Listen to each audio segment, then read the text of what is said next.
Cheers, everybody, and welcome to the Driver Recruiting Happy Hour podcast. My name is Darin Williams. I'm the president of CDLjobs.com. With me, as always, my phone's going to ring right during this, is the president of 10-4 Recruiting and the newly elected board member of the CDTA, Matt Beach. Beach, congratulations. Thank you. Thank you. I know there's many people out there, our 1.2 million followers now as of yesterday. I can't help but somebody really wants to talk to me. I can't help but think that the wave of votes from our viewership had to help a little. Yeah, there was a lot a lot of opposition for me winning this seat. There's some challenges along the way. You know, did you be trying to get in their face? Yeah, I had to. I mean, there was some strong arming that went on. You know, I just want to really say, I love God, I love my country, and just want to say, baby, I love you, and to all my kids at home, I appreciate them and all the things that they sacrifice they do with their daddy and hey, well, Beach, you didn't win a NASCAR race. You got voted into an office. Relax. Now, I can't help but think. So we talked about the upcoming election during our May podcast. So now in our June podcast, in our May podcast, I said that if you were elected to the board, I would join the CBTA. It's something that I had been thinking about. You promptly said that you would blackball me if I tried. And I did. And I got to wonder, number one, did you do a preemptive strike on me? And am I nobody's contacted me back. Have I been? I know. I immediately, I saw your email. Like, did you really blackball? No. Have I been blackballed already? No, I did. I am following up on the application. Let's just say, take us down. We got some, there could be potential Watergate going on. And so I don't know that we've got a. Well, I can almost guarantee it. Yeah. How far down are you going to dig here? I mean, yeah, exactly. Well, congratulations. Yeah. You're going to do a good thing. It's a big deal. And I know it is a big deal. Yeah. We go back and forth a lot, and it's a big deal. And I'm proud of you. I'm happy for you. Look forward to what you can do with that organization. Yeah. Thanks, Dad. I appreciate it. You're welcome, son. Now go clean your room. Hey, speaking of fathers and sons, I am not Beach's father, just for the record, in case that gets out there. Maybe. Well, who knows? How old are you? Today, we've got the vice president of recruiting at Dart Transit, Matt Zarras. Matt, how are you? Good. Thanks for having me on the show, guys. I appreciate it. Hey, you're doing some kind of special things, and we're glad to have you, and we're looking forward to talking about it. Let's get into it. Let's jump in. I mean, first of all, you are running the New York City Marathon this year, which is when? Sunday, November 5th. November 5th. And you are doing it for a very special cause, something with your father. You want to go into that and tell us exactly what's going on there? Yeah, absolutely. So I entered the lottery through an organization called Cure PSP. My father was diagnosed with a rare brain disease called Progressive Supranuclear Palsy. He actually referred to it as PSP. So when I talk to a lot of people in our industry, they're like, I know all about PSP. No, not a PSP report, PSP the disease. Yeah. So I was selected as one of 5 team members to run the New York City Marathon to help raise awareness for PSP and to support my father. He actually ran the New York City Marathon twice in his lifetime, the last one he turned 65. He ran it at 65? Correct. Holy crap. Where does it start at? Yeah, I mean, where in New York City does it start? So it starts actually right on the other side of the Verrazano Bridge. So literally once you get off the starting gate with the 50,000 other runners, you'll cross the bridge and then you run literally all the boroughs of New York and it'll end in Central Park. Oh, wow. Pretty cool. Yeah. So we get back when you say you won the lottery, winning the lottery and getting a marathon as a prize is not my idea of winning the lottery. What does that exactly mean? Was it like a scratch off like this? Was it? Congratulations, you get to run the NYC marathon. So basically what happened was March 1st, Pure PSP, the organization that won the charity spots for the race, opened up an application period. And so I had to submit an essay, letters of recommendation, why I wanted to run, why it was so important to me. And so, PSP is one of those diseases that people don't know a lot about. They don't really understand it. Typically, people get misdiagnosed with Parkinson's disease instead of PSP. And that's actually what happened with my father. So I entered the application period, submitted the letters of recommendation, and they notified me that I was one of the people selected to represent their organization. And literally, I've never run a thing in my life. I ran 1 or 2 5Ks at Thanksgiving. We're unfortunately one of those families that, hey, let's go run a 5K together, or in our case, it would be walk a 5K. So I'm going couch to marathon. So how do you, is there like do you have a coach, someone that's helping you train? I mean, that's like, I've done some running. I've never done a marathon. I've come close to a half marathon, but what's the training for just doing nothing but running? Was it 26.2 miles? Am I saying that right? Yep, you are correct. So I'm not using a personalized coach. I'm following Hal Higdon's marathon novice 1 training program.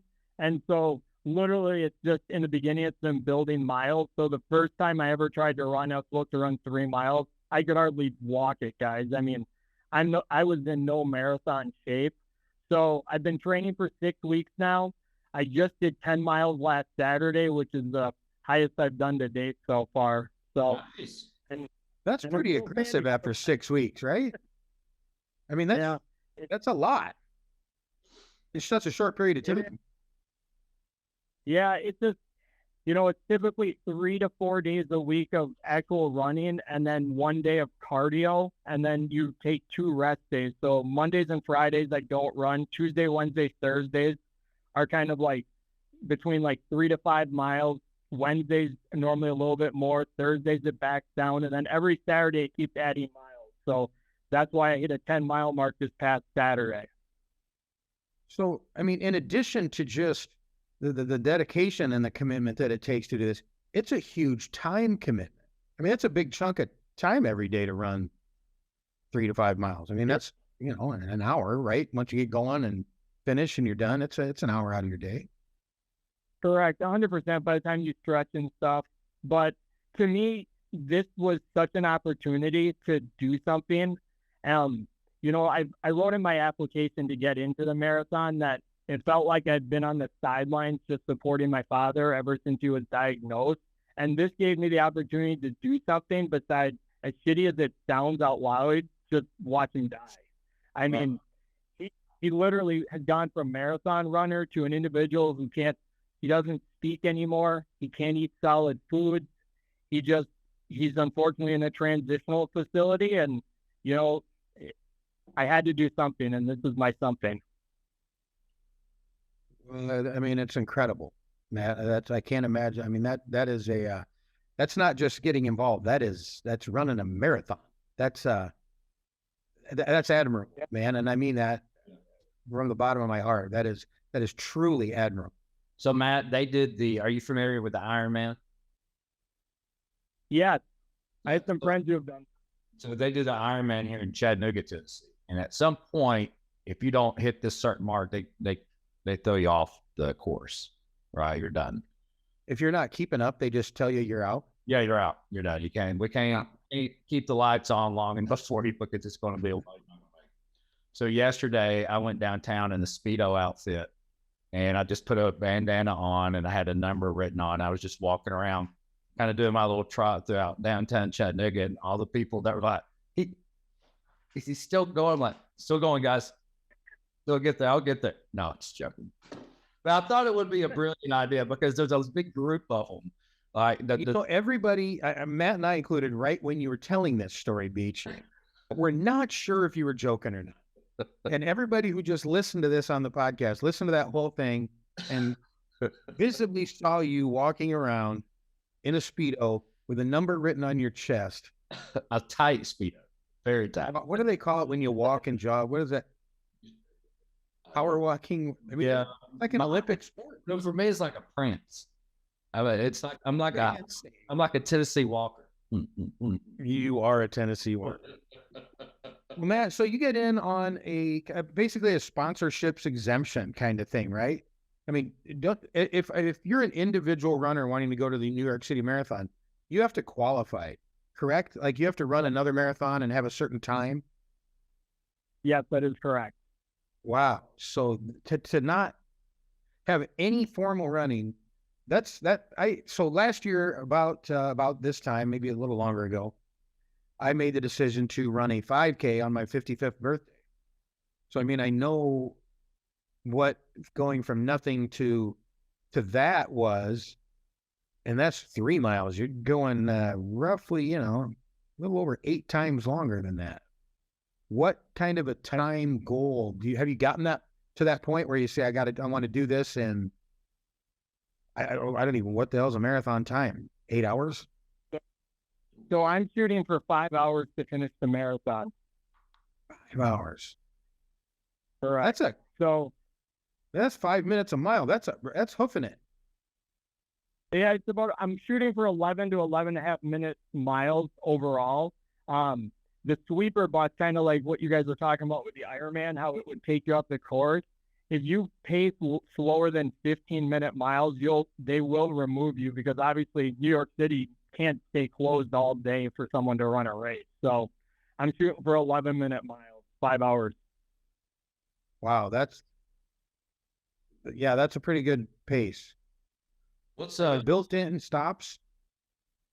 Or do you just... Yeah, so there's going to be, like, after the first couple, every mile, there'll be aid and water and stuff like that. I'm experimenting now with different types of, energy gels, honeybee supplements and stuff, because obviously it's about the carbohydrates, the fluids, but, you also have to be careful. If you do too much stuff, you're going to end up in one of those porta potties on the side of the race, and that'll really affect you as well. That would be me. We did a Spartan race, and it was a Spartan Beast. And one of the guys, I hope he sees this, because I still to this day I shake my head. We're all riding, and we're kind of feeling like someone's got gel packs, whatever. I had 28 cans of beer in my backpack. That's what I was running this race. Well, this guy Spartan race. Oh, yeah. That's like through the mud and over the barriers. Yeah, I had a backpack rucksack. I had 28 cans. I was very popular on the course. So anyway, we're running. The guy, one of the guys starts getting cramps, and he just pulls out. The other dude pulls out all these mustard packets that he bummed from the McDonald's where we stopped to eat at before we hit the race. He was like, dude, you need to take some mustard. You just need to eat these mustard packs, and it'll cure your. I'm like, absolutely no. But supposedly, I looked it up. I'm like, mustard packs is something. Do you have anything like that to carry on the track, on the race, or when you're running long distance like that? Mustard packs are good to help you not get cramped up. I'm like, no. I've heard pickle juice. Pickle juice, no. Imagine I've got. I can't imagine doing 26 plus mile or whatever it is, and then someone hands me, I'm thinking water, a banana. No, here's a mustard pack. Well, if mustard packets work and pickle juice works, you might as well just take the whole damn hot dog. You might as well and have a hot dog and a beer halfway through and keep going. I had there's marathon training according to us, Matt. Have you ever had caffeine gum? You ever seen it? I don't know. That's got to be a Tennessee thing. Yeah, it's just energy gum, and I don't know for whatever reason I absolutely loved it when I was doing my long distance run. Did you buy this from a guy in an alley? Yeah, no, that at a Bill store. Station guy, you have the CBD, you have the Yellow Jackets, the Stingers. There's the gas station energy gum. And that energy. Yeah. Right up there next to the cash register. Well, what brands of shoes are you wearing for this? Gonna ask that. So I'm wearing Asics right now. Never heard of them. I've heard of Apex, but I've never I've heard. never heard of Asics. I thought they said Apex. Asics. Oh, yeah, I've heard of Asics. Okay, yeah, I'm in. Now, Why was that suggested to you? Yeah, I went to a local running store and got fitted for the right type of shoe for me. So, I know a lot of runners prefer Brooks, but Asics was a better fit for me. So, typically at the pace I'm going, I'll probably go through 2 pairs before the actual marathon, because typically 150, 200 miles, you want to trade out the shoes. So I run in Hokas. Have you ever tried a Hoka? you talking Not about a hookah, Beach, not a hookah. Hoka. And they are the most comfortable shoes I've ever had. Now, I'm not putting 26 miles on them, but, I'll do a couple miles once or twice a week. about tree torns? Can we talk about tree torns? Do you know what tree torns are? No. Someone who's listening to this podcast. We've actually talked about this before. No, I don't think we did. Someone's going to know what tree torns are. I know what tree torns are. I didn't wear tree torns. My sister. I'm going to tell you when we talked about this. Your sister was a cheerleader. That's it. There you go. We did talk about this. We did talk I'm starting to know more about your life than I want to, Beach. Too much. Tree torns was popular for cheerleaders, where you could take it. Not good at all for running long distances, but for getting tossed up in the air. Yes, tree torns. If you ever go in that direction. Matt, where can people donate to your cause? I know I saw something on LinkedIn. Is that the best way to reach out to you on that? Yeah, LinkedIn or Facebook. I post weekly updates with my mileage, what I've run, and then kind of, updates about my father. I also post, more facts and tidbits about PSP for people to learn more. The nice thing about our community in trucking is a lot of people have reached out, and, it's just to build awareness. And, I like the fact people are like, "You're doing what? What is wrong with you?" And it's like, yeah, I got to run a marathon. You know what? It gets people talking. Yeah, it does. Yeah, it does. That's great. So what do you do in your free time other than that? Or what did you do in your free time before you started this process? I'm guessing that is your free time now, huh? It's taking up a lot of it, but I ref hockey, and then I also umpire adult softball at night, on top of obviously working at Dart and having a family. I thought you were going to say fishing and hockey, and you are the most Minnesota person ever. So you run a youth hockey league? I rep in a hockey league, so. Oh, ref. Correct. Is this an adult hockey league, like a beer league or a? Correct. It's literally called the Adult Hockey Association. It's where you can live out your Stanley Cup dreams. Are you familiar with Hockey, Beach? Yeah. My first hockey match was okay. So obviously you're not very well versed in hockey. Was the Flyers. So I went and watched the Flyers and absolutely loved it. It's some of the worst, meanest fans I've ever been associated with. That's Philadelphia and John. Absolutely loved it. And so yeah, I know hockey. So in Minnesota, you are given a hockey stick at birth. It's the law. Everybody, I've never met anybody from Minnesota who didn't play hockey or have some affiliation with hockey. In Iowa, we share a border with Minnesota, and I can count the number of people I know who play hockey on one finger. Now, I didn't know this. It's just crazy. We don't have hockey. We don't do hockey at all in Iowa. And you shouldn't. You guys, you're horrible at hockey. We don't play. No, that's true. Now, here's my grandmother her saying was, I'll never forget her saying that she used to call crap hockey. Have you ever heard that? No.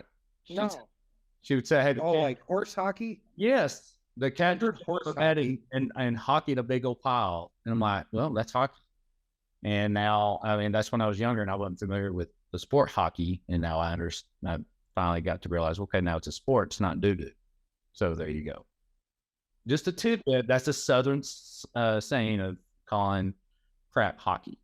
I think in the last 30 seconds, you've insulted the entire states of Iowa and Minnesota. No, Minnesota. I'm just saying in general, that's what. No, not Minnesota, but Iowa. Yeah. Yeah. There's going to be people making comments going, yes, my grandmother also called shit hockey. That's a totally different game. A very totally different game. Very totally. Hockey, family, and what is the other? Softball, adult softball, officiating softball. Yeah, I know. I also play it, but I've kind of stepped back this season from playing because I need to run. I mean, you guys know there's so many hours left in the day right now. Well, you can also get some training, right? You can go there and make some bad calls and then have the parents and everybody else run after you and everything. It's an adult softball league. Hopefully the parents aren't running after guys after bad. Oh, man, you know there's got to be parents watching their baby boy, whoever play, and still, yelling at him. That's all right. Now, how long? Yeah. No, sorry. Go ahead, Matt. What was that? Oh, I was gonna say it's the fans that typically ruin the games. I mean, that's why. I mean, you get me on a tangent about umpire shortages, referee shortages. It's like, holy moly, we're just here. It's a game. Relax, breathe. But no, it's the Stanley Cup. It's the World Series every time. I watched this guy who did a TikTok the other day, and he was an umpire, and he's recording himself going, "I'm done. I'm off. I'm out of here. I don't get paid enough." And he goes, "I'm just this is a video for me, making sure that everyone understands why I'm quitting." Like he quit. He's like, "I'm done. The parents did this. They do this." He's like, up yours, parents, up your this association. You're done. I'm out of here. It's not worth it. I mean, you have to have thick skin for that, to be able to do that. Yeah. He's the vice president of recruiting. He's got thick skin. You got thick skin. I mean, a life in driver recruiting prepares you well to be an official. How are things at Dart, man? They're good. We're busy as usual. So, obviously I heard about your awesome, seat for commercial vehicle training. That's actually been a focus of Art in the past 6 months. We're kind of getting back into it, working with new CDL holders and stuff. So, a lot of awesome opportunities for people to get in the industry right now. And so we're grabbing them with arms. And back in 2000, and I think it was 2014, my first ever CBTA meeting was in St. Louis. And that was the first time I met a few of the Dart, at the time, Dart executives. And so I do remember Dart having a training program, and I think at some point it got shut off. And I always, there was, who was it? Anyway, it doesn't matter, because I would always say, man, that is one thing, if you could, and you've got the capabilities of creating a training program for entry-level drivers. I mean, to me, that's a decent flow of hires, right? I mean, even during the short, if someone asked me, like, where are the drivers at right now, Matt? What pond are you fishing? And I'm like, well, if you had to ask me right now, if you got a training program, it's in a truck driving school. There's drivers right there. Yeah, absolutely. Well, and the nice thing too, and I mean, I know I'm preaching the choir, you guys know it too, but if you take care of them in training, they're going to stick with you for a while. Treat them right. I mean, you're going to teach them the habits that, unfortunately we see sometimes in this industry that drives us all nuts. I mean, you're setting the behavior and the example. Yeah. And people, I've always heard the schools need to be doing a better job of training. Schools are doing a great job of training. All of your CBTA schools have a specific area that they have to focus on, and they do a great job. But the one thing though is your carrier, and from my perspective, is I really want them to. Yes, I want the schools to do a great job of training, but I want to get their Class A and then let me train them based on my training, rules and stuff within the carrier itself, and skills. So that's one of those where some people are like, well, these schools aren't doing that great job. It's like, well, they're helping them get their Class A, but at the same time, you as a carrier have to train them. I always hear the other thing. Well, students aren't good to hire. We don't need, they're not good drivers. I'm like, at some point you were. It's like, how do you think we get more people in the industry? They have to go through truck driving school now, and then And then they become that 1 or 2 year driving experienced driver that everyone for the most part is trying to get. Right. So anyway, I've always had a passion for it. And, that's one of those, if you guys are ever interested, want to come back on, it's something I can help you guys out with, please don't hesitate to let me know. I'd be more than happy to get you guys back in front talking with the CVTA board. Yeah, no, it'd be great to have a conversation. Well, it's like you talked about, our training program is, it's 4 weeks once they come out of school, but the first week we don't leave the property, we're just refining skills, building upon things. And then we go out with a trainer. We don't just throw them in a truck right now. There's no point. We want them to actually learn some stuff and start. Yeah. The finishing schools that carriers are doing these days are absolutely just phenomenal. I've seen one where they actually take a certain time frame student that's, maybe about 2 weeks, and then they bring them back, and they're nothing really focused in this one area of the yard, and they have bunks and all that they stay in. They work together, they get up. This one group is doing nothing but focusing on more of these maneuvers. And so it's almost, well, I just left truck driving school and now I'm back into another school as a carrier. And, with simulators, simulators have come it's amazing what their capabilities are doing. So yeah, to your point, training is just, it's absolutely phenomenal what carriers have been able to come up with these days. 100% agree. Yeah. Yeah. Well, good thing, man. That's great to hear that Dart's doing well. You're doing well. How much now, I'm going to ask this question, how much weight have you dropped when you started running? I am 5 pounds so far. Nice. How many? What was that? How many pounds? I've lost 25 pounds so far since I started training 6 weeks ago. 25. Wow. That's phenomenal. You must not be carrying around the 28 cans of beer like Beach did. No, I've given up a lot of stuff I like. I'm not going to lie. When I cross that finish line, I'm probably going to have a soda again. I haven't had a soda in 6 weeks. And I've cut out all greasy foods. It's heavy proteins and, heavy veggies right now. Good for you. Well, Matt, that's awesome. I think I was glad we got to talk about this. I would encourage everyone to look in the bio, wherever you're watching this podcast or listening to this podcast. We'll include Matt's LinkedIn information so you can check him out, follow along, and make a donation to the efforts. God bless you, Matt. Zarras, that is, it's an awesome thing you're doing, brother. Hoping for the best for your family, your father, everybody involved, and good luck, man. 26 miles. Yeah, I appreciate it, guys. It's a walk in the park, walk in Central Park, man. You got this. Absolutely. Thanks a lot. I appreciate you guys. Take care, Matt. Thanks for following along, everybody. Have a great week. Keep on trucking.